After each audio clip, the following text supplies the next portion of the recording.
So this is a trip to the north part of the Sahara Desert. The basis of this trip is around using survival tactics and techniques are found online and practically using them in a situation that they are required for, hence the reading from the text online. Hey, so it's Daniel, I don't know, an hour or so, maybe more. It's quite a dry desert, very dry. You can tell by the ground. It does receive some rainfall during the year, as you can see. It's kind of almost mud-like. But this being the Sahara Desert still, it means it's going to receive minimal rainfall. Now, the gear I have today with me, I've got a parachute in that black bag down there. I've got a knife along with a PVC tube. So hopefully if I do get some, groundwater, if I do make a solar still, I'll be able to drink the water out of that without disturbing the solar still. Now, it's very dry out here. I'm trying to avoid licking my lips to dehydrate myself more, and my feet are absolutely burning themselves on the ground. Now, as you can see, right over there is the highest peak. If I can get to some high ground, I can figure out the lay of the land and figure out where I need to go, where I can find water, where I can find a valley, where I can find rivers. I don't know, who knows. You see behind me, the thunderstorm clouds are kicking off as well. So, would it rain? I don't know, who knows, it might do. It'd be great if it did. I'd absolutely love it. Deserts are probably one of the most inhospitable places in the world. As deserts are ridiculously hot and dry, it's also started thunderstorming down. So I'm just underneath my parachute, using it to help keep my body warm, using this kind of mesh to allow kind of heat to escape, as it is nylon, and nylon isn't a breathable fabric. It is still quite very warm out here, despite it is starting to rain. You got to be concerned about things like not just hyperthermia out in the desert, but sometimes hypothermia, especially if you're naked and you're not with anyone else. The symptoms can easily go unnoticed, so you've got to keep watch your body temperature and see how it goes. Okay, now it's getting really wet. Oh my god. Oh, it's falling bad. It's falling. I'll be honest, I'd rather it wasn't raining at all, because I know I'm getting very cold. Oh my god. Yeah, I'm not liking this. I'm not liking this at all. Oh god. Yeah, I'm not like. You'd think that rain is the one thing you want out in the desert. It's really not. It's really not. God damn it. Fuck. It's getting worse. I think it's going to be a case of just weathering out the storm. This is really bad. As fast as it rains down, the sun and the heat would just dry that back up again in seconds. I'm trying to avoid licking my lips because that dehydrates you more as well. Yeah, so I do feel like I'm really out of place, because even though the rain was a bit of a blessing because it's cooled me down, like I don't know what to expect anymore. That's just throwing me for a loop. I thought this was going to be like a certain really hot, really dry desert survival, and now it's had a bit of rain. Now I'm like, what else is next around the corner? What didn't I expect? What didn't I plan for? Now, deserts have a complete different set of survival rules to follow versus any other environment. This is because they're dry. Things bite you, things sting you, the sun burns you, the sun stings you. Everything out here is sapping you moisture and water is one of the key things you need to survive. Do me without food, that's fine. Do me without water, well, that's going to be a big issue. The deserts are dry, hot and bleached. Even the ground will burn your feet as well. Deserts are dry, bleached, and even deserts are dry, hot, bleached, and just even the ground will burn your feet. I'm gonna have to make some kind of footwear to enable me to keep on walking tomorrow. Things you make one little mistake, you could end up dying, even from hypothermia. You know, hypothermia is the one where your body temperature drops too low. If I did have this parachute out here, that might have been an issue, but you know, it's going to get hot again in the desert. You're always going to dry out. Oh my god, I'm so dehydrated. This is absolutely horrible. I'm sorry. This is absolutely horrible. I'm so dehydrated. I've got sand blowing into my face, into my eyes. My energy levels are absolutely shot. I think the heat exhaustion's already got me. Like, I just feel like I can barely even hold this camera up. Like, I just need water. It's as simple as that. I don't care about food. Food will only dehydrate you out here because it requires water to digest it. I just need water. My mouth is so dry.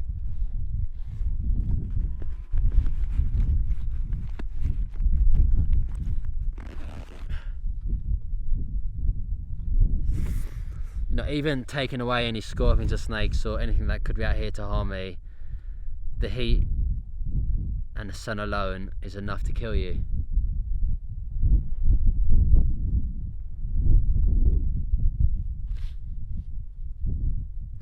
Like, I'm not sure why I ever put myself through this, to be honest. Like, what am I actually gaining from being out here going through hell? It is hell. So dehydrated. Like, the sun's kind of peeking out from behind the clouds, so that's kind of making things worse. Oh, it's just so dry and desolate out here. I've already had a dust storm coming at me today, blowing sand and dust into my eye. I've had the potential of a flash flood that could have got me, but obviously I don't think it rained enough in the right places for that to happen. The one thing I've got to avoid doing is panicking. But one of the hardest things out here is having to carry all this gear and film all this while surviving. You know, if I was just surviving, easy. If I was just carrying the gear, easy. If I was just filming, easy. But when you got to do every single part by yourself, it is like so hard. Like, it's as hard of a film shoot that you'll ever get, because you're starving, you're dehydrated, you're knackered. But you know, you got to avoid becoming panicky, because people who are panicky make bad decisions, and bad decisions out here can be the matter between life and death. When people think about deserts, they think about the movies, you know, like from Indiana Jones to Lawrence of Arabia, from The Mummy. They just think about the sand dunes, but 80% of the desert isn't even sand dunes. It's rocks, it's gravel, it's dry. It's not always as cinematic as this, you know, cinema leads you to believe it. Yeah, it's just dry and it's just hot. It's dry and hot. But you know, there's different types of deserts in the world. You know, they can be sandy, they can be flat and really hard rock, they can be quite dusty, they can be kind of white sand, they can be orange sand, they can be red sand, they can be by the sea, they can be in the middle of a continent. But one thing they do have all in common is lack of water. Lack of water is what makes a desert, at least precipitation wise.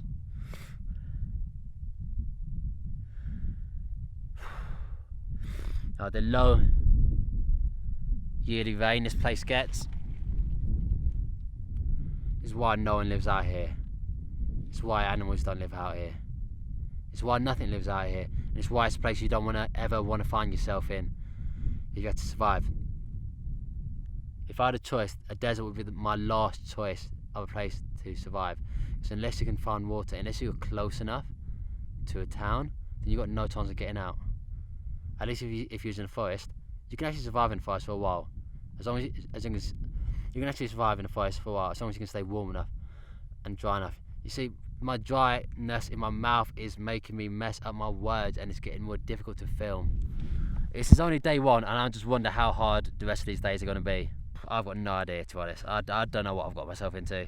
I get myself into situations, and I don't know how to get out of them. And it's not just water that links all deserts together, it's danger. It's a dangerous place. Hot, dry, snakes, lizards, far from water, far from food, far from shelter from the sun. Without this parachute, I will probably burn to death tomorrow. It's a very unfriendly environment, and it's a place where if you are stranded here, you need to be rescued very, very quickly. So a lot of things that all deserts are going to have, they're going to have low rainfall, very sparse vegetation, which means there's going to be even fewer creatures out here to eat, you know. It's not a place full of lizards and snakes, because it's not enough. A jungle might be full of lizards and snakes. A desert, you're going to find them very rarely. But, you know, the air temperature out here can rise as high as 60 degrees Celsius. In centigrade, that's going to be around about 140 in Fahrenheit. That's during the day. But the heat can get worse, and when you're sitting on the floor, you get too hot. From the wind, temperatures can be sapping the heat straight from your lips, straight from every part of your body. Equipment will die. My camera is overheating. I'm overheating. I am my camera. We don't have a great chance, to be honest, because of the lack of water. Because water will hold temperature better than land. That's why the sea will retain temperature far on into late into the. That's okay because the desert has lack of water. Because desert has the lack of water. Because a desert has a lack of water. The kind of range of temperatures what it can be are way more extreme than other places. Because this is because water will regulate temperature, because it will hold temperature. Like, for example, the sea temperature in Britain is at its warmest in around, you know, August, September, even though the hottest months are more June and July. But, you know, like during the day it can be extremely hot. During the night it can be as low as freezing in some places. So you need shelter in the day, and you need shelter to keep you warm at night, which is very unique. Not a lot of places have that same situation. Normally it's like one similar temperature all day and all night. This is what makes, you know, the evenings the best time to be able to be more productive and do things. During the hot part of the day, it's impossible. You know, I'm only vlogging out here because I'm guessing, looking at the sun, it's probably about 5 o'clock. It's probably about 6 o'clock maybe, I don't know. And the temperature's gone down. The sun's at more of an angle, so the direct sunlight isn't hitting me as hard as it would be if it was overhead. So it's kind of manageable, but I'm just still being dehydrated, and that's kind of unavoidable. The problem with this lack of vegetation out here is that it's hard to find shelter from the sun. And if there is a rescue, but the benefit of that is that if there is a rescuer out here looking for me, if this was like a situation where I needed that help, then they'd be able to find me easier, because I would be more distinctive against the kind of same coloured desert. I'm a unique shape. Like in the jungle, it's very hard to find anybody because it's so dense. I've got a very counterintuitive kind of tip that you need to kind of follow when you're out in the desert.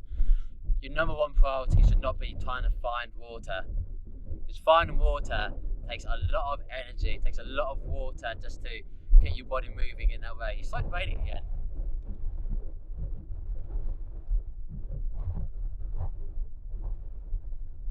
But it's unfortunately just blowing a lot of sand into my mouth.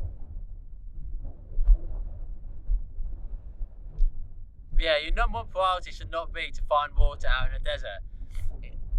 The problem with that is that it takes so many. Your number one priority should not be trying to find water out in the desert, because it takes so much energy and water just to find the water. It's not worth it, and you never know where you're going to find it. Unless you live out in a desert, you'll never know if you're going to be able to find it. Your number one priority should be conserving water. The water that you've already got inside you is the water that you can find the easiest. You know, I don't know where the water's in this desert. I don't know, I can't see any. But I do know I'm about 70% water, probably going down to about 68 pretty soon. And I know that if I can conserve this water, that'll help me in my survival more than trying to find out where the water is. Because unless you've got a map, you've got no idea where it's going to be.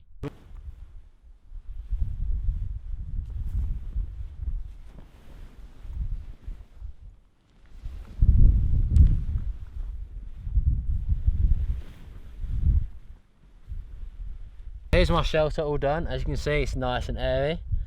I put some bricks or some rocks down to kind of spread out the size right there. It's going to keep me nice and warm in the night. As nylon isn't breathable, it'll keep the body heat in, but I've got this kind of opening for some nice air and ventilation. So one thing I made sure to do is that I made this shelter in the evening. If you make your shelter during the day, then it's just going to heat up, trap the heat. If you make one thing I made sure I did was make the shelter during the day. If you make it, no, one thing I made sure I did was make the shelter during the evening when the temperatures would cool down. If you make your shelter during the day, all you're going to do is trap the heat inside it, and you can have a hot shelter all night. That's something you want to avoid, because you want to avoid wasting moisture. I did check for snakes and scorpions or lizards, just in case they're in my shelter. Because, you know, this shelter does provide shade and cool. You know, these kind of creatures would always try to find their way inside there. Like, I've tried to make it as tight as possible. Like, my only opening I have is this front entrance, so the only way creatures going to really come in is through the one thing I make sure I do is I make sure I've got one entrance. That means any way a creature's going to come in is from the front, and I'll be there waiting. You know, having good shelter will go a long way to you know, keep your spirits up and maintain a correct body temperature. It's key, so I've made sure I made it before it gets dark, and now I'm quite happy, quite relaxed, and I'm looking forward to getting a good night's sleep. You know, shelter and warmth are great for your body. Shelter and warmth are just great for your body, great for your mind, great for your soul. Because, you know, whilst it may be boiling hot during the day, it can get cold at night, so I'm very thankful to have this parachute with me. Despite how heavy it is, I've hated carrying it. I will never take a parachute on a trip ever again.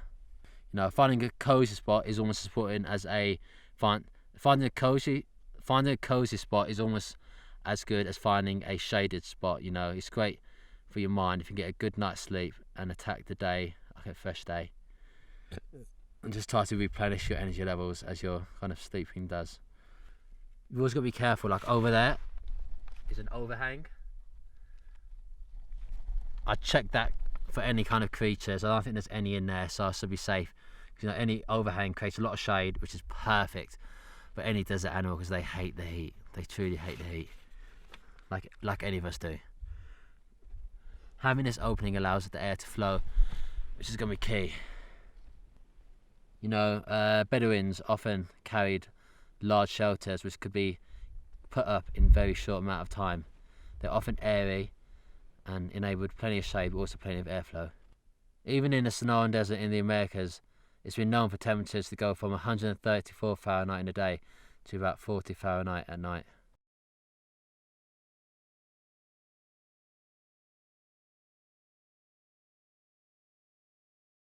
I'm just in my shelter, in my parachute shelter. I'm just in my parachute shelter. It's not too bad, you know. I've got an absolute beautiful view of the stars. Let's see if you can have a look. I don't know,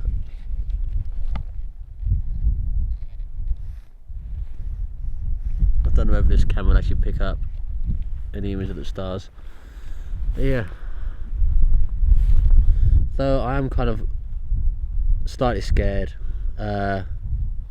about the possibility of, you know, a snake or scorpion finding refuge underneath his parachute. You know, I like that the fact that it's not boiling hot. Like, this is like a comfortable temperature. You know, I'm not going to exaggerate, but like, it's freezing cold. It's night time and oh my god, it's the Sahara desert, it gets so cold at night. Like, it's colder than it is at day as standard, but it's kind of nice, you know. The temperature's perfect. I'm sleeping outside under the stars. It's a nice wind, though it does make the parachute get in my way, in my face, but it's kind of nice. Like, I genuinely cannot slam it. Like, if this was Airbnb, it's getting a good 4 stars. Like, the ground isn't really that uncomfortable. My head is slightly above my feet, which is the way it should be. Like, it's just kind of good, and it's kind of nice sleeping out here, to be honest. Like, during the day it's been pretty hell. It's been a very, very hard day. My dehydration's still very, very bad, and it is very uncomfortable. But all things said, all things done,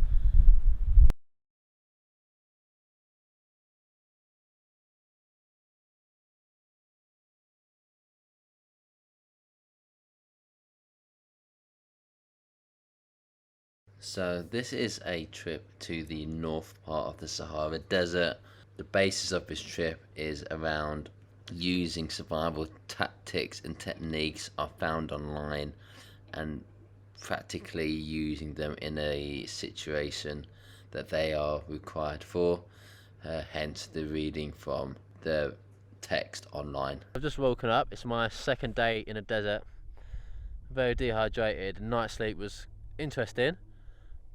It weren't the worst in the world. It did get very cold in the early morning hours, but other than that, it wasn't the worst sleep I've ever had. What I did do earlier, so before the sun was going to come up, what I did was upturn rocks like these, similar to this method.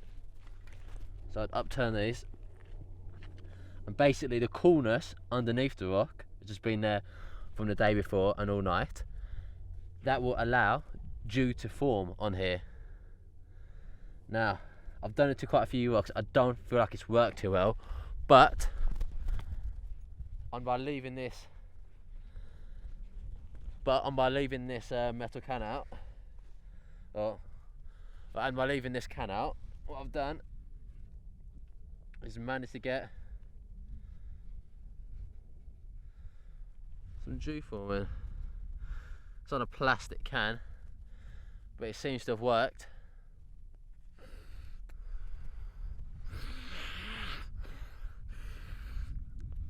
What I've done is put that on my lips rather than use my tongue, because I don't want to dry my tongue out on the plastic can. But yeah, that's kind of wet my lips a little bit. It kind of makes you feel a bit better. It's not a lot, it's not enough, but it's better than nothing. It's a trick that old Bedouins would used to do when they had to survive out in the desert for any long period of time. If it was on a long journey, they would essentially just flip these rocks before dawn. They'd flip these rocks before dawn like this, and then the dew would form on here. Oh yeah, so I just went to collect some dew droplets from stones.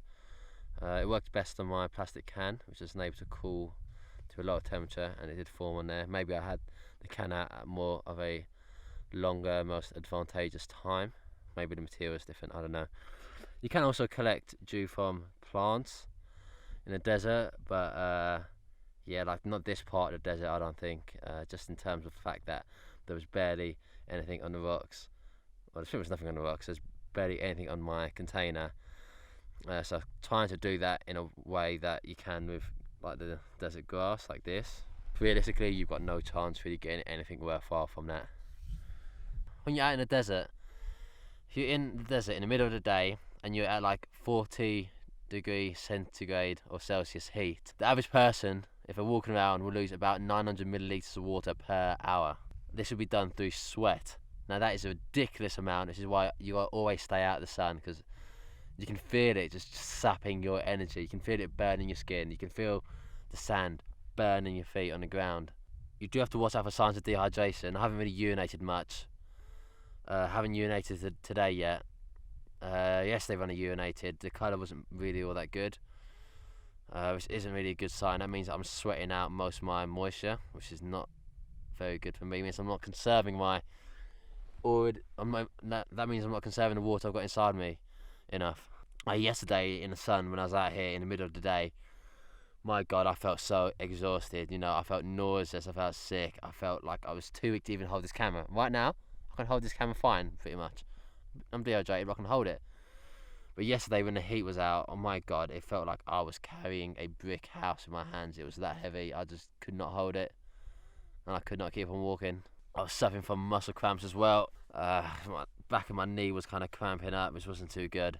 That's kind of, I think, part of an old injury that I had before I came out here though. Like when you're in a Sahara situation, you find water, you just drink it the moment you get it, you know, don't ration it, don't think. It's like those drops of liquid on that container. I've got the plastic one. You drink it as soon as you can. You lick it, you wipe it up, because you know it's gonna, first off, it's gonna evaporate. Second off, don't ration your water.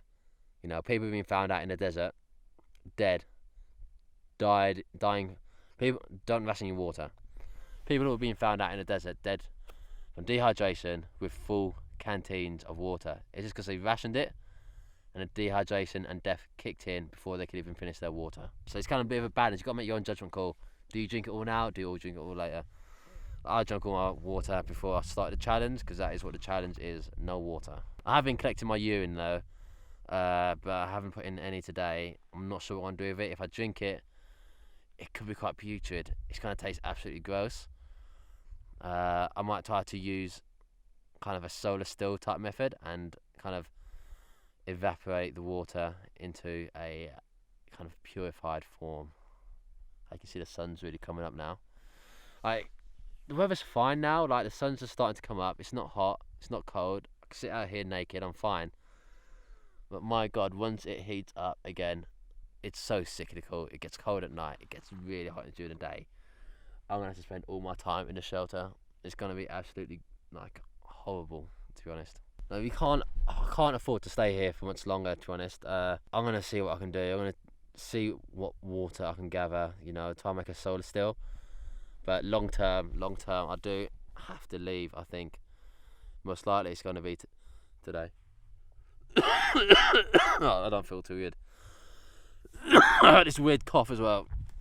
And one of the good things about being in a desert is that not eating is not going to kill you. Dehydration will always get you first. So like, food shouldn't be your main priority out here. Now, the odds of you dying of starvation is very low. The odds of you dying of dehydration is very high. If you are going to die, obviously, I don't plan to die. I'm not going to die. Like, you know, I'm not an idiot. So like, you know, you're more likely to die from a different thing. You know, so dehydration. So before you die of before you die of starvation, which sets in and kind of will kill you in about 3 weeks, you're more likely to die of injury. You're more likely to die of dehydration. You're more likely just to, you know, be rescued in that time. So since it is a slow process, starvation, you want to conserve your energy. You want to move very slowly. Feel the sun coming out behind those clouds. That's not a good sign. It's going to get really, really hot. Yeah, just save your energy for different survival parties. But I will do, you know, some very low energy kind of looking for some food. You only want to eat the minimum amount of food. Just a bare minimum, and just not feel hungry. If that makes you feel like you've got a bit more energy inside you, then so be it, but don't eat too much. There's something sharp in there. It's these. See, look how easily they stick into you. It's left. Still in there. Oh, sorry. I can't identify what kind of spider or tarantula it may be. No idea. Please let me know if you do know. Unless we'll be way too close. So I don't know what this spider or tarantula may be. Could be poisonous, I'm not sure. Let me know if you do know what type it is. I want to eat the legs and the abdomen. I want to leave the head. And just cut it open with a sharp. Look how sharp that is.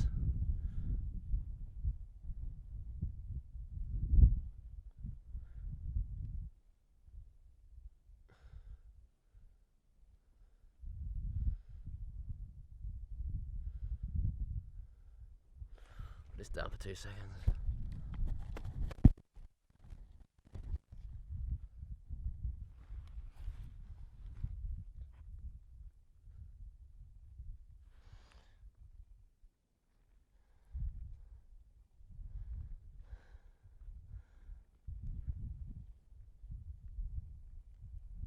I don't really want to waste any part of this creature.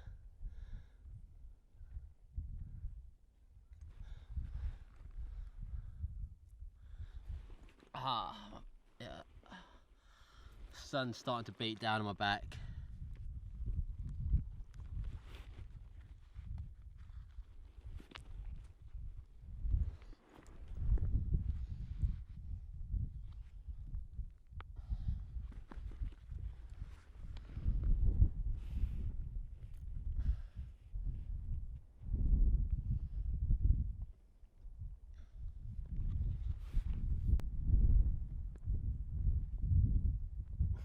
Well, bon appetit. It's on the stone. I'll obviously not eat the stone.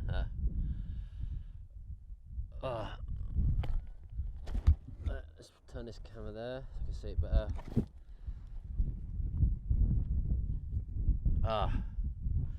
Here you guys, nothing. The juices will help hydrate me as well. It's going to be absolutely putrid and pussy. And puss-like, I should say. Just giving it a smell. I'm not looking forward to it.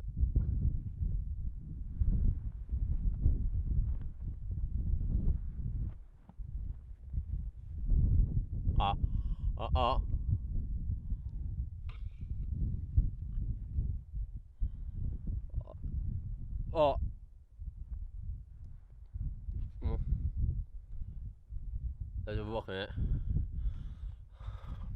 I'm gonna swallow it.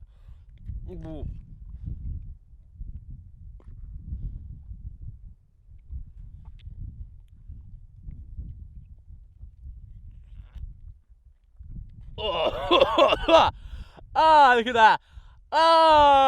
Yes.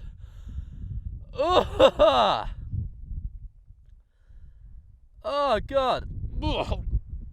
That's gross.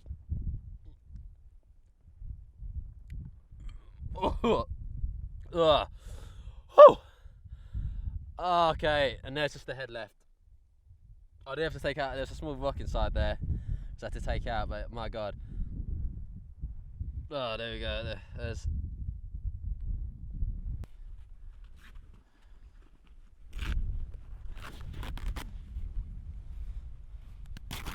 Once you get a tear inside it, it cuts a bit easier. I'm going to put it parachute pieces underneath a piece of rock to stop it from blowing away.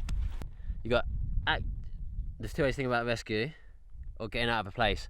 You can either passively do it with signalling, or you can actively do it by making a move. Now, my water supplies within my body are draining, so really I should make a move tonight. What I'm going to do in the meantime is create some passive rescue techniques, make an SOS sign, and making a little fire as well. It's really dehydrated. It's really tough out here. Like, my energy sap. Like every day is just getting harder and harder. The one thing which has saved I reckon it saved my life potentially, is that. Do you see that? I'll show you again. That. You see it? One last time. That. The clouds. Those clouds have actually saved me. The overcast day has stopped those clouds have absolutely saved me. The overcast day has stopped the sun and burning me, and increased my body temperature. It's not as hot as it should be, as it could be. So that's been my saving grace. If that wasn't the case, I think I'd be on the floor. I'd be on the floor completely. Like, I'm on the floor right now, but I'd be on the floor, like full on. Now you do have to be careful. There's no snakes or lizards hiding underneath, so you got to keep an eye out each time you tear it. Make sure there's no scorpions or anything else hiding.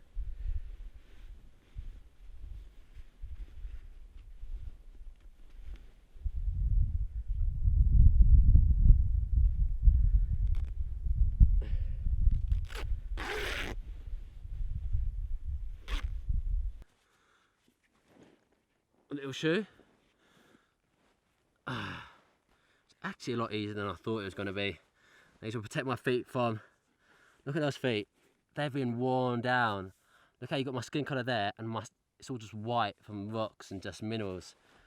With these, I can put another layer on. Got plenty of material. The more layers, the better. There we go. Just double tie that. I can use these as essential laces to help keep it all together. Almost like the Roman sandals of times of old. Don't put them too tight. We want them to be tight enough to stick together, not so tight that they let themselves go. Back to the front, there. Wedge it between that knot. So the more different place where you put knots, the more secure it's going to be. So that when the train does actually wear it down the base and kind of cuts the strings, at least they'll have different knots, so it won't make as much of a difference. There we go. Let's finish them off with a nice little bow. There we go. Isn't that little cute little shoe? Let's finish it off after the ankle. Doesn't make a difference, right? There it is, little bow. Let's tie the loose string just so you don't fall down. You want to tie up all the loose string just so you don't fall down. These are only to be worn once, they're not meant to be taken on and off again anyway. Oh my god, that feels good. Wow. Wow. It's making a world of difference. Like, I don't feel just like tiny pieces of rock jabbing into me, and I don't feel thorns digging into my feet. Absolutely lovely. It's going to make my hike 2 times easier. Especially when it's dark, I won't be able to see where to go. I'll have my infrared vision, but I want where to go ultimately. Nice. Look at that.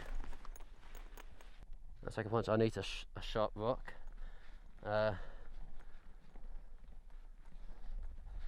Should do.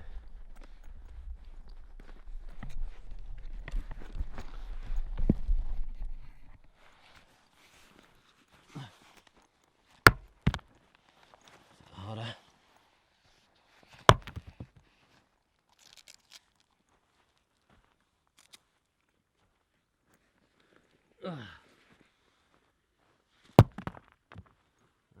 Oh, there we go.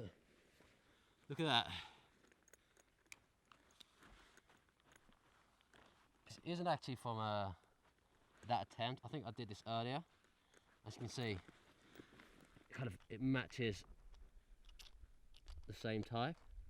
This earlier when I was making my one earlier. So this one is very sharp, and I'm a big fan. Okay, just match.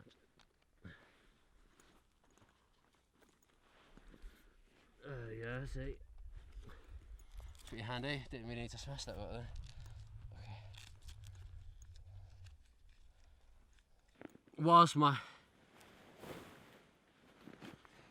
Whilst my feet aren't in pain, I just sat down on my bare butt and it's quite uncomfortable still. Okay, so here we go, poncho. It's around about the middle.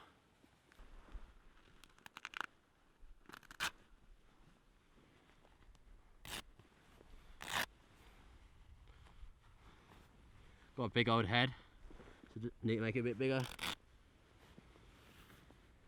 There we go.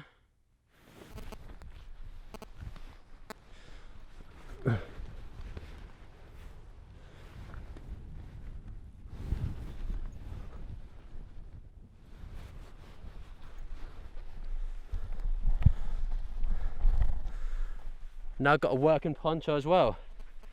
It's a bit long, so I'm gonna have to make it a bit shorter. But done. Obviously I'm gonna have to take it off now because it's not gonna be useful until later on in the night. But yeah.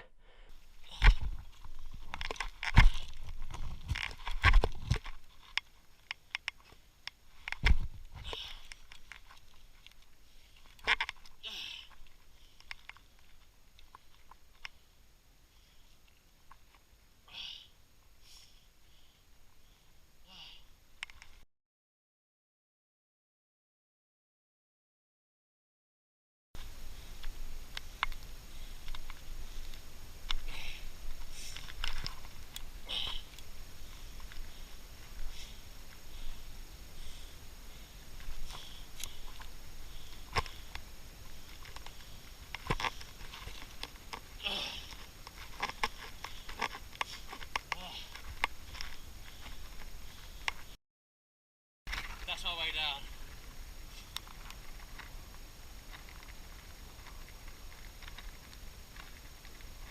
The way down. There's buildings there, and that means people. People there, that means safety. I've only used this to wet my lips so far, but now I'm gonna have to drink it, you know. It's not a great survival tactic, but in a short-term situation you need it. And I'm losing energy.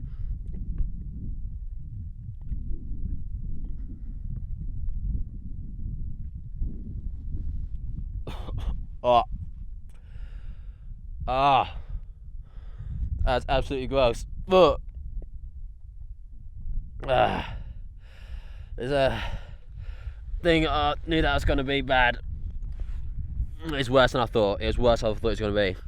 Just take it to account. It has drizzled. It has drizzled a bit these past 2 days, but it's not enough. It just falls to the floor, evaporates straight away. It just doesn't form into any kind of thing you can lick. Even on the parachute, it goes into it, and you can't even lick it off. I'm just wasting more moisture licking it off. I've been thinking about this idea for the past few hours, thinking this is my last kind of chance.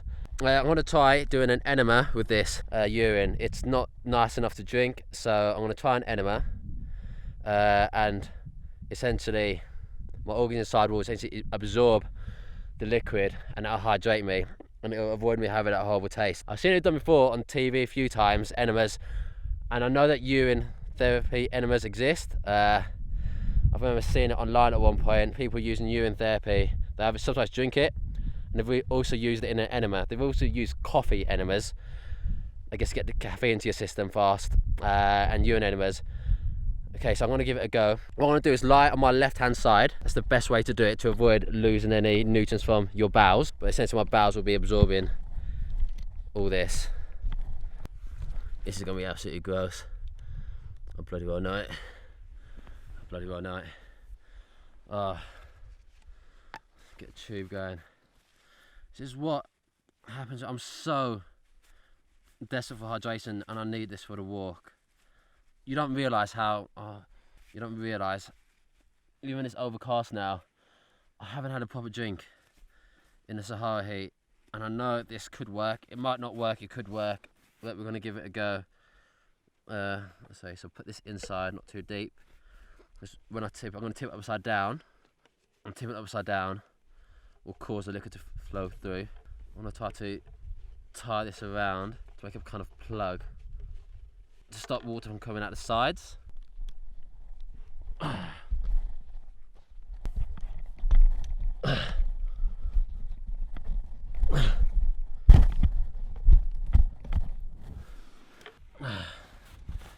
Just gonna plug it in, wrap this around. This, force it in. Make it tight.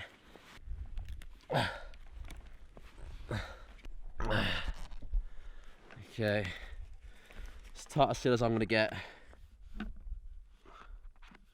It's not too deep.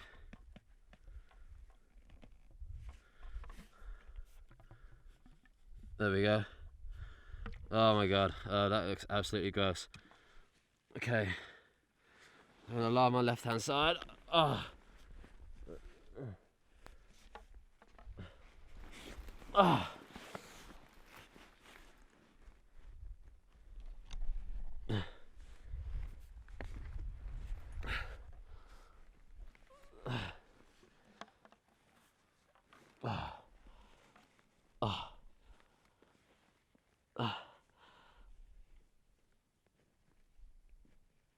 Oh god, it's not going in.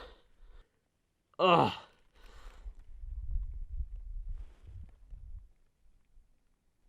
That's in. Oh my god, that's in. Just believe for nothing.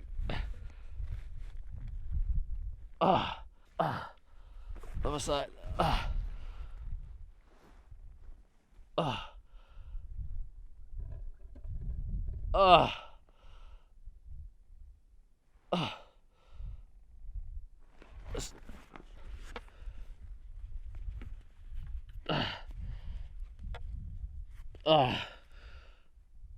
It's going down slowly.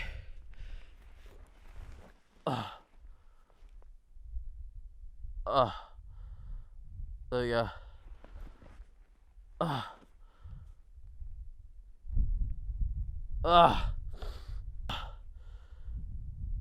It is going down. Oh my god.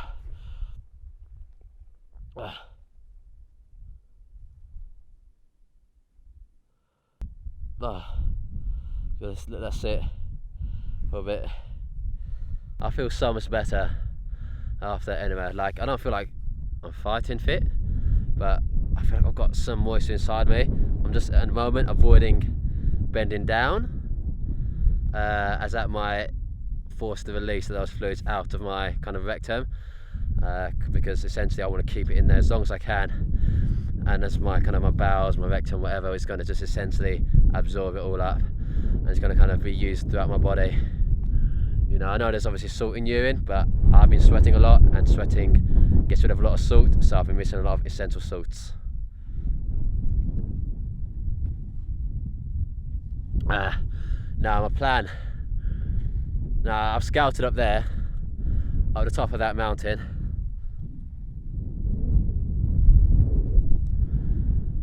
My plan is to head yonder and go out from there. I'm just going to just keep standing whilst I can feel the licks inside me, to be honest. It's a bit weird. Just about to take some photos, just general photos, you know, different views, and I just found this on me. I was going to eat that, but oh well. Look at that. Look how beautiful this is.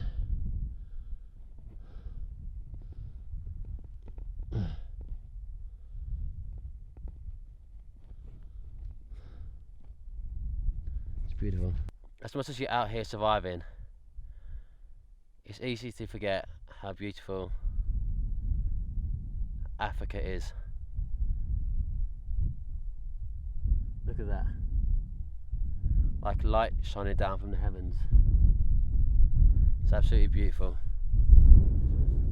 I've got a long trek ahead of me tonight. My bags are almost packed. I'm getting ready. I'm going to make a signal fire first, I think. But yeah, my bags are almost packed. I've got an all night long hike out ahead of me, and hopefully I'll be out of this desert in about, you know, by tomorrow at some point, by day 3. 3 days in the desert completed. Again, hasn't been easy. It's been very hard. The dehydration is the worst part, but I've managed it, and I've learned a lot. I've learned about the unpredictabilities of the weather.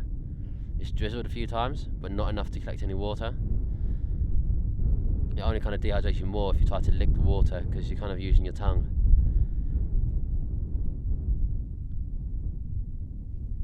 You know, my feet are absolutely caning. I'm sticking from kind of stepping on the little sharp pieces all the time. But at the moment I feel serene. I think the sunsets are always my favourite part of the day. As long as the weather's, as long as it's not raining, it's not too cold, nothing can beat a sunset, you know. No one is seeing this sunset from this angle.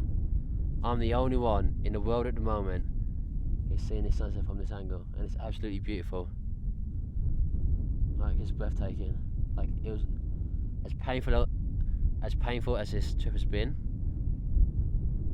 And sometimes I don't. Sometimes when I'm struggling and it hurts, you know, I forget why I'm doing this. I forget why I put myself through all this pain. And that sunset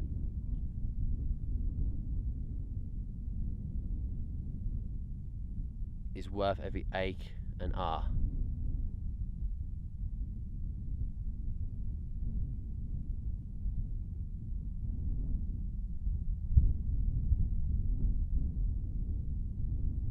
You can see the moon in the background there. By the way, this light is an infrared light. It's not a light which I can see anything with. It's purely infrared. So this light isn't a light, it's just purely infrared. Yeah, I'm out here in the desert at night. It's pretty intimidating a place.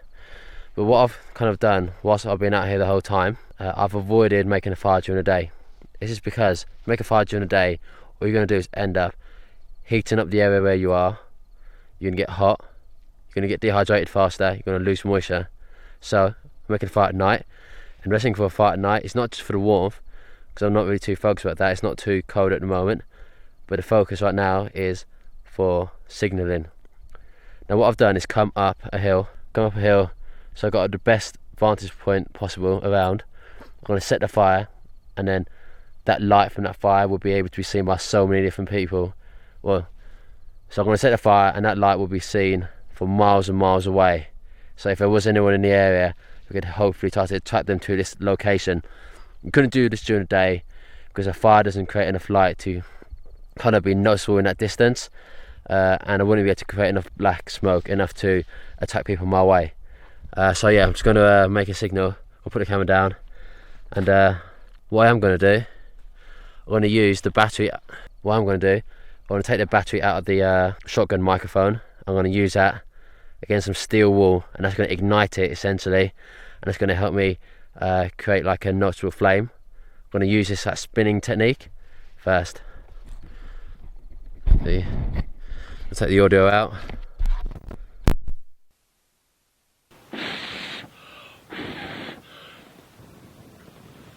As you can see, this fire will be able to be seen from miles and miles away. Look at it, it's starting to burn real nice.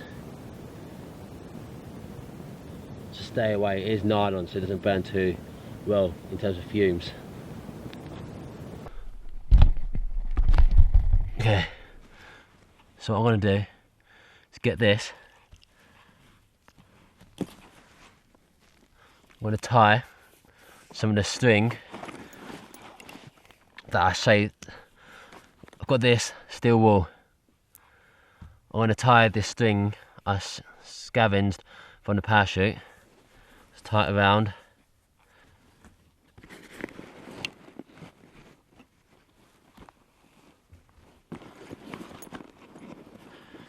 And I've got the battery for my shotgun microphone. Let's see.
Also use this now.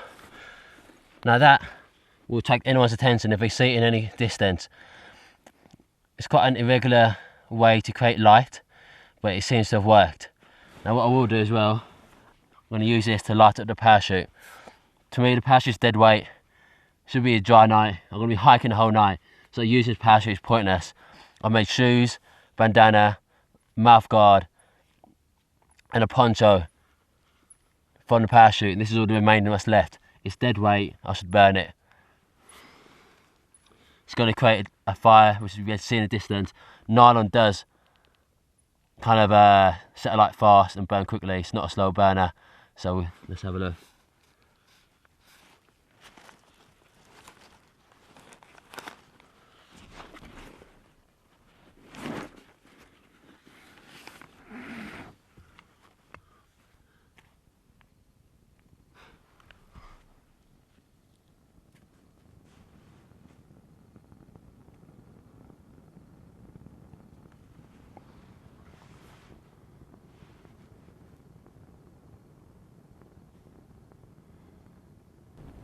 As you can see, this fire will be able to be seen from miles and miles away. Look at it, it's starting to burn real nice. So stay away, it is nylon so it doesn't burn too well in terms of... Hey, you can see that fire going.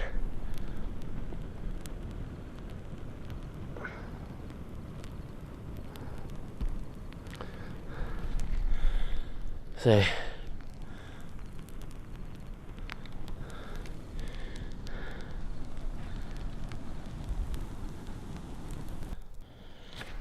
for the time being, this fire would also keep any snakes away from me, if there are any snakes or lizards. You know, they're not a fan of fire, they don't like crossing into ash.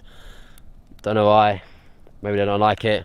Maybe it's also down to the fact that fire generally means humans, and this is like a wildfire, like a natural fire. Fire generally means humans. Fire really is beautiful. The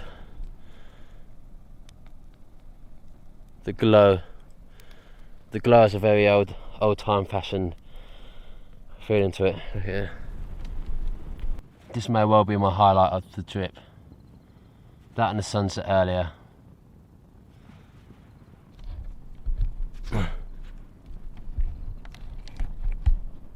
Just got a few more minutes left in it, I reckon. Another 5 or so.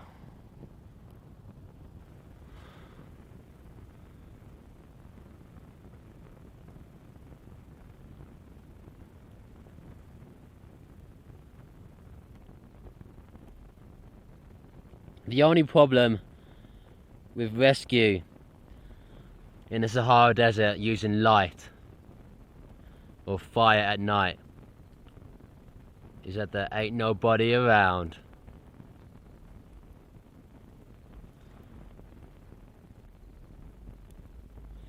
So I did this fire on a hilltop. This means there's be greater visibility all the way around. Because the higher you do the fire, the signal, the more people that can see it. If you did your fire in a valley, then nobody's going to see it unless they're at the edge, at the top.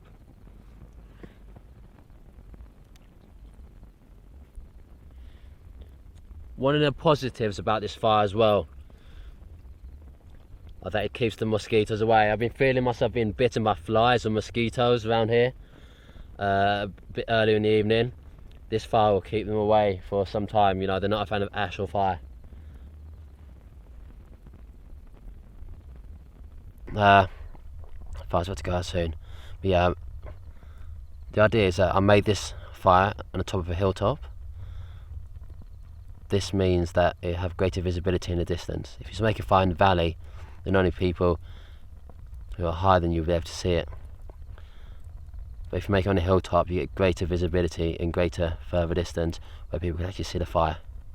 So it's going to go down soon. But the only problem with making a fire in the Sahara Desert, even especially at night, is that there's just goddamn nobody around. You can light the biggest fire you can in the world, but if there's nobody around to see it, then what's the point? So I'm just getting ready to leave camp. Been packing my bags, double checking that I haven't left anything. I'm going to start hiking out, and so yeah, just pack my bags. I've been kind of checking that I haven't lost anything. Just going to start hiking out now whilst the sun's down. You know, it's gotten a lot more cooler out here. The cooler it is out here, you know, the less energy, the less sweat, the less stress I kind of go under. But I do feel myself currently being bitten by, I think, mozzies. I haven't had any issues with them yet since, but like, because the weather's kind of, obviously, because now I'm having issues with mozzies. Did have issues with them last night because I was underneath a parachute and I was asleep, so you wouldn't even feel them. And now I'm awake, I do kind of notice that they are kind of biting at me. That goes to show ignorance is bliss, because I bet they were biting at me yesterday.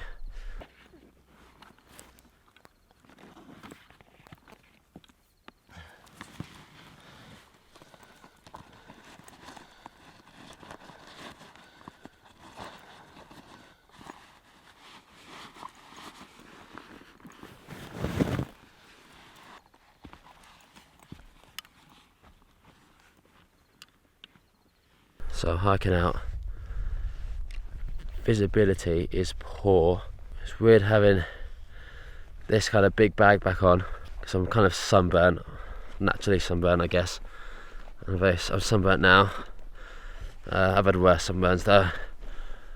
The ground's very unsteady. Visibility is gone. I can't see. So I just stood on something really sharp.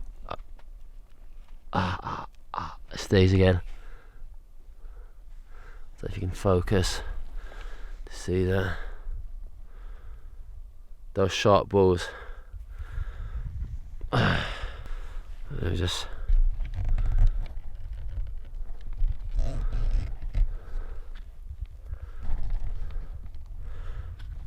Ah! Again. One of those sharp balls. What I will do is I'm going to use part of the parachute. I'm going to use part of the parachute to mark my way out. So if anyone does go to my camping and find my camping area, they're going to have arrows to see which direction I'm heading in. You use these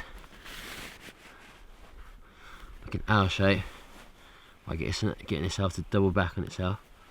I'm going to use rocks to keep it to place,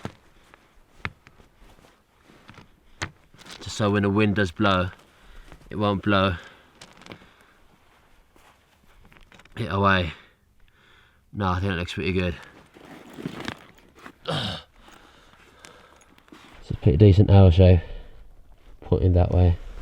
When you're out in the wild, you don't want to ever have to rely on just one method of survival.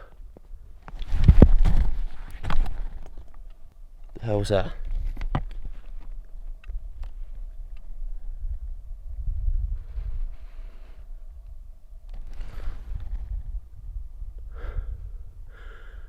I definitely heard something scuttling around. It's fast. It's near my feet. Anyway, let's hike on.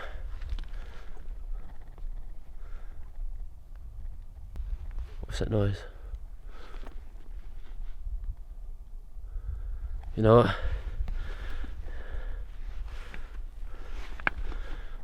What's on here? Ah! It is starting to get a bit cold. I'm going to put on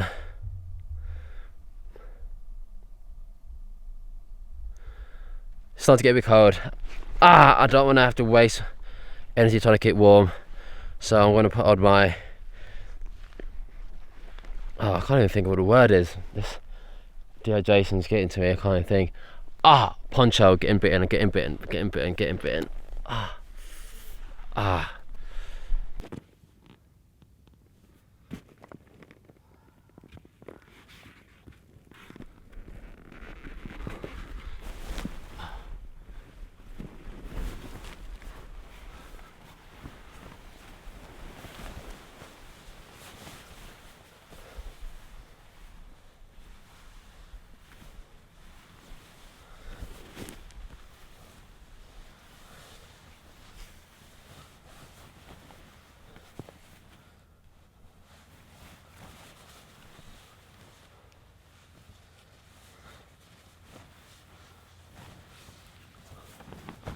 Oh, that's better.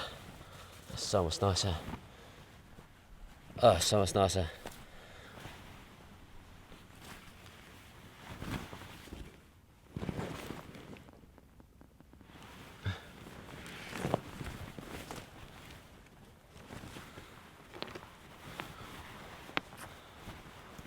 So let's get the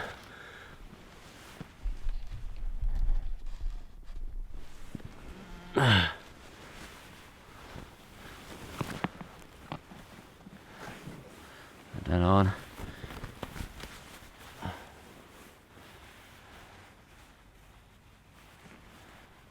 Also, I did make this bandana to keep me cool during the day.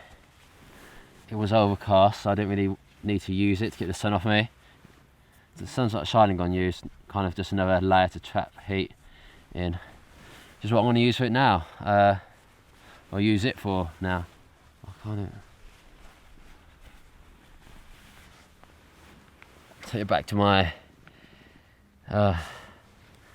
Jimi Hendrix looks. There we go.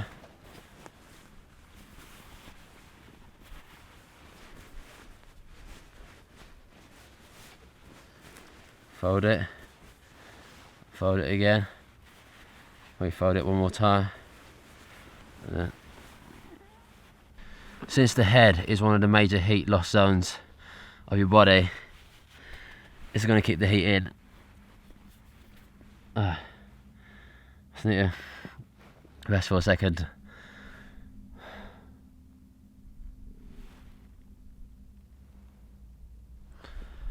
It's a bit, yeah. It's a bit knackered, to be honest. Starting to get really tired.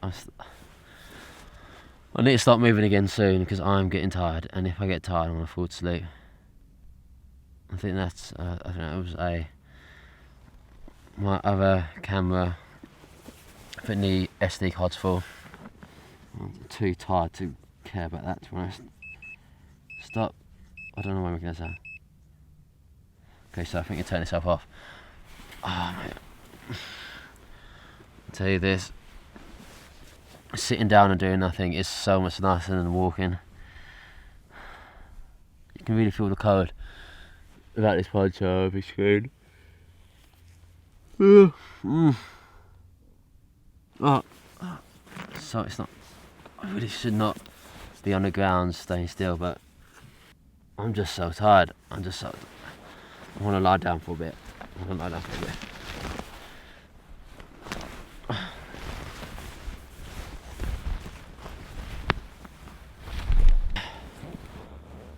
Use my bag as a headrest. I need to turn off. I don't have the energy to mess around with cameras, so I'm just going to turn this one off.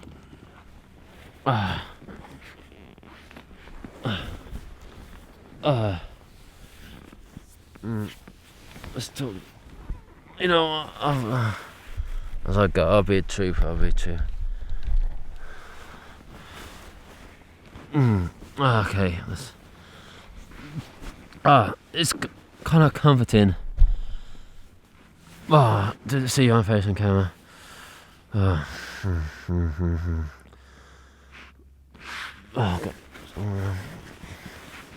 It's not. So this is a trip to the north part of the Sahara Desert.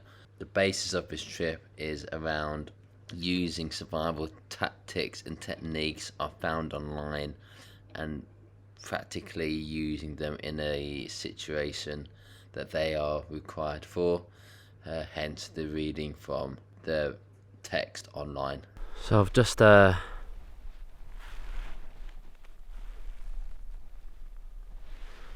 gotten up. I'm sleeping. I did not mean to sleep that long. I just wanted to rest. It was very, very cold. I was very, very tired. Yeah, like even in this poncho, it was extremely cold to trying to sleep on the desert floor. That's why I made a choice when I woke up to get moving, because I'm gonna have to do the walking anyway, and I might as well walk when I'm cold and that get me warm, rather than walking when it's already hot during the day and that get me even hotter. Good thing to do is to walk slowly. You can't really always see where you're stepping, so you kind of want to feel the ground with kind of your toes, and it's not safe that way, especially like during the day when it's really hot. Walk slowly so you don't like strain yourself too hard. See, there's see.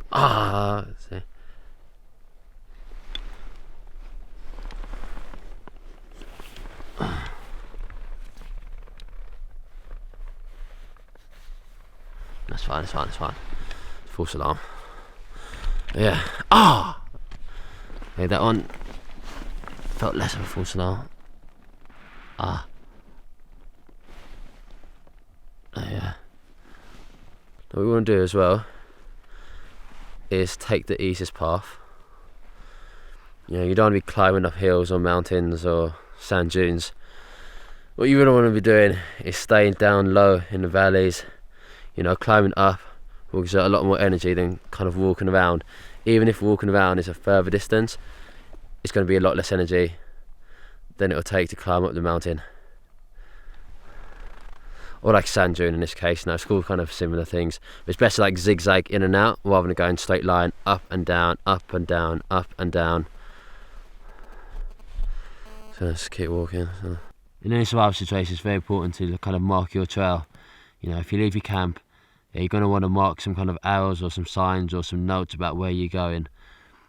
Essentially, like if someone just stumbled across your camp they'll have no clue where you are unless you leave signs. So if you continually make arrows, you do it from rocks. I'm making this one from parachute because this is what I've got on hand. And then you just put some rocks in it to make it neater, make it more defined. And there you go. You can let anybody know, any rescuers, what location you're going to. I'm heading that way. I found.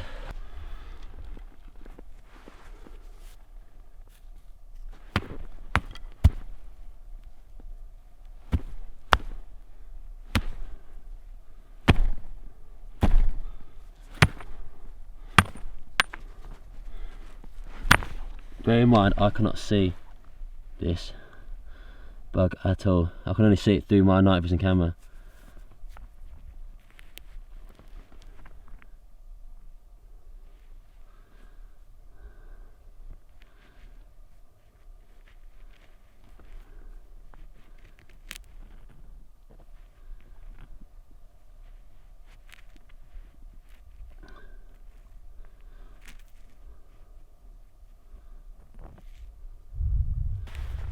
Just made a nice little find. Found a bug using my night vision camera. There you go. It's very hard to see. Like extremely hard to see. There we go. I can only see it through the night vision. Oh. Without night vision, I would not have been able to have seen that. That was incredibly hard to see, but I managed to just about. Like I can't see it right now. Like you can see it with night vision. I can't see it. I know where it is, but I can't see it. Like I know where it is, but I just can't see it. So I'm relying purely on a night vision camera to do anything with this. I can't even see what type of bug it is. I can't see it at all. Like I'm using the camera to guide where my stone is, but I'm nowhere near it. Huh.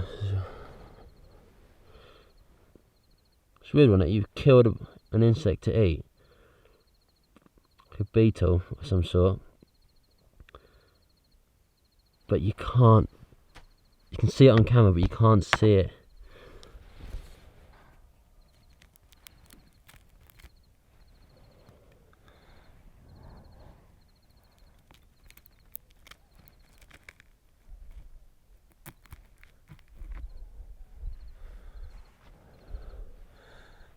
Did I get it?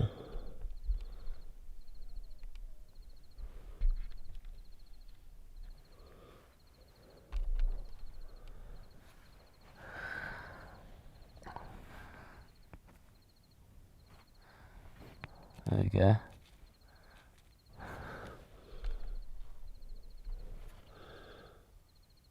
You can see it still moving. I can imagine this is going to taste absolute putrid. It's still moving.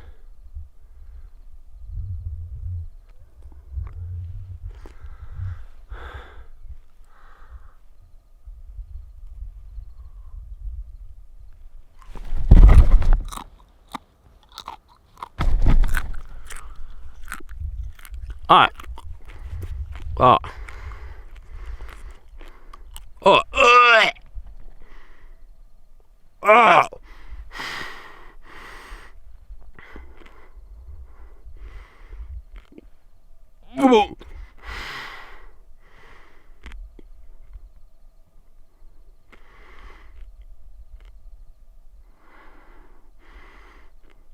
Mmm.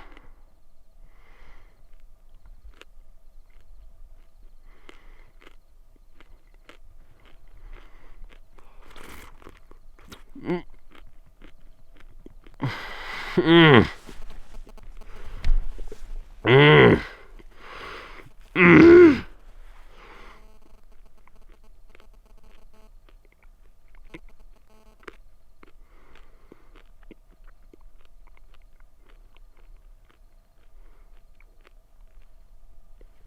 Ah. Ah.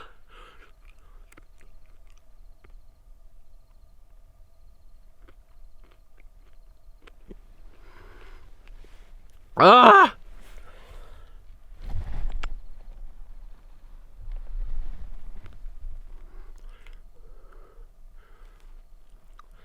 That is the grossest thing I've ever eaten. Oh god.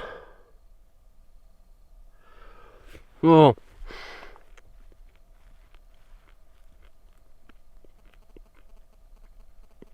Ah!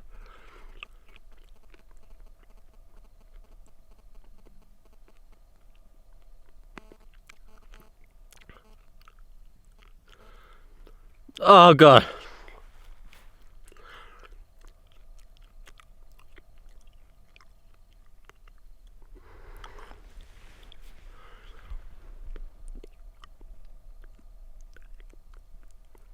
Ah.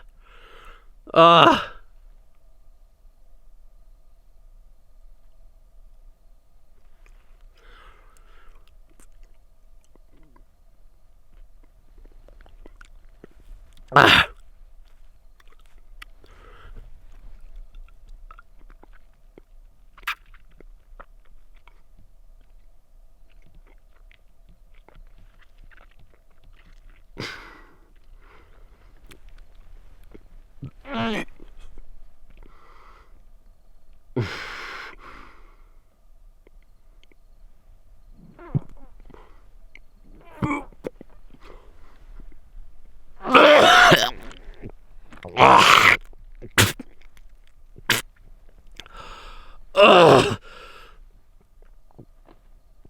Ah. Most of it went down inside me. The last bits with the shell. Ah.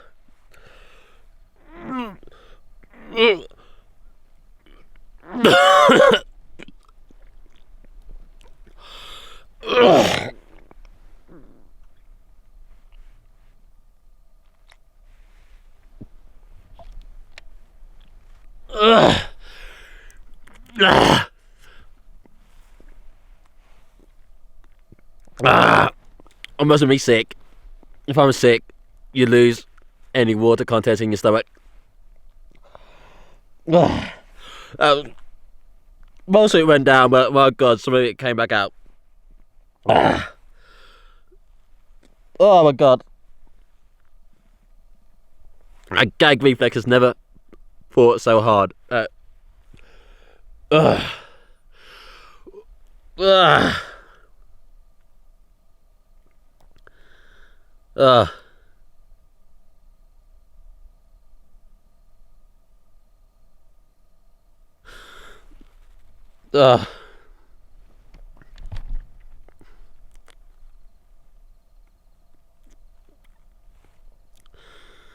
Oh god.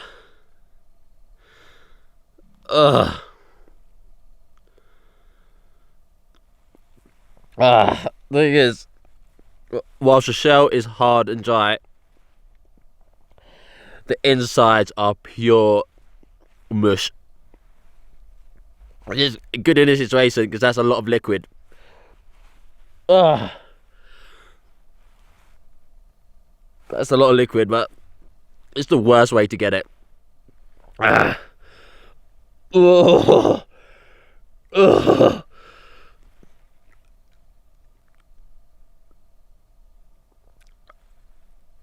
Oh god, that's a big one.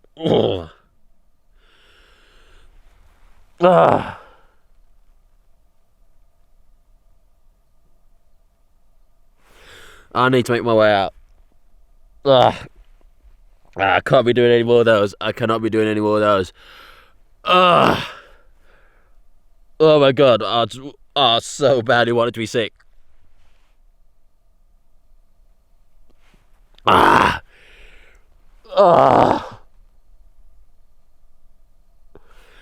was absolutely sickly. Never have I tasted anything so bad.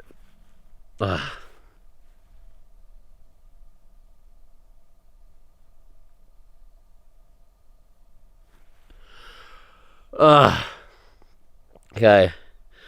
Let's man up, let's move on. That's quite a good saying. Let's man up, let's move on, let's go. I don't have to say let's go. Let's man, let's move on. It's a great saying. It stands by itself. Man up, move on. Alliteration. Done. Ooh.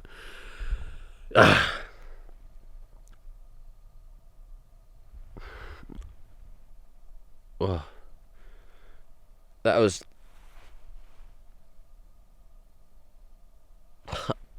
hard to eat. That was very hard to eat.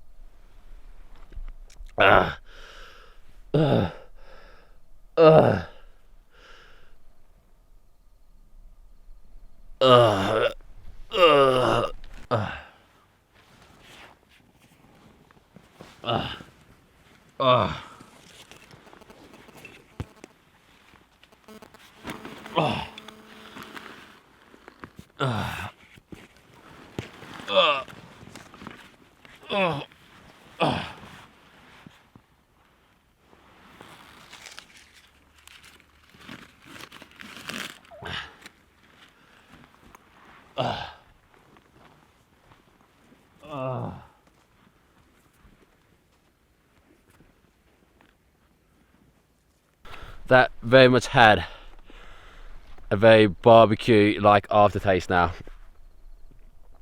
It tastes like barbecue crisps. Let's keep it going.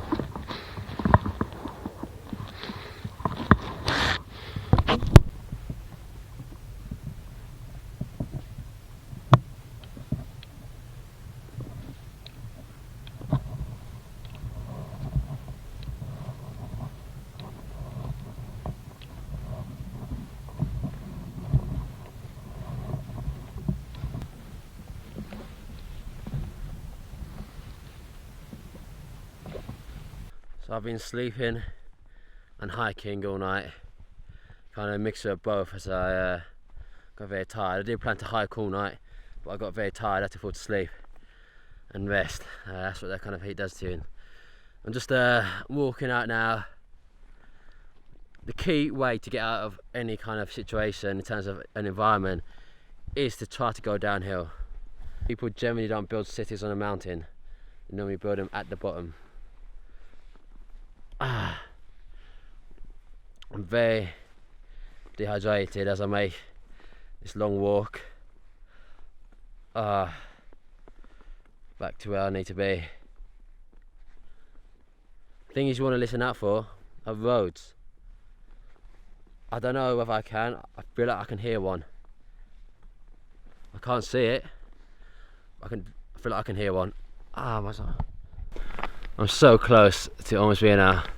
And what I can do to minimise moisture loss is cover my mouth. You lose a lot of moisture by talking, so from now on it's going to be a silent movie by using this parachute.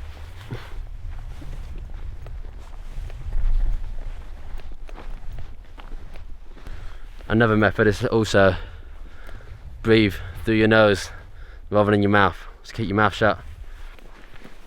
I will say something though. My arms are getting weak just holding this camera.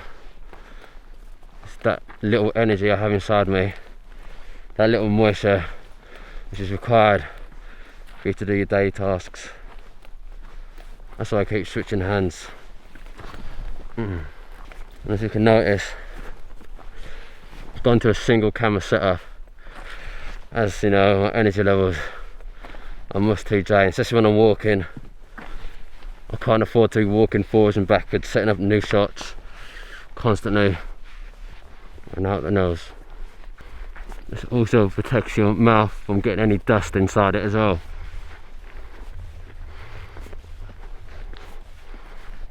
Look, this is the dust getting inside my mouth the other day.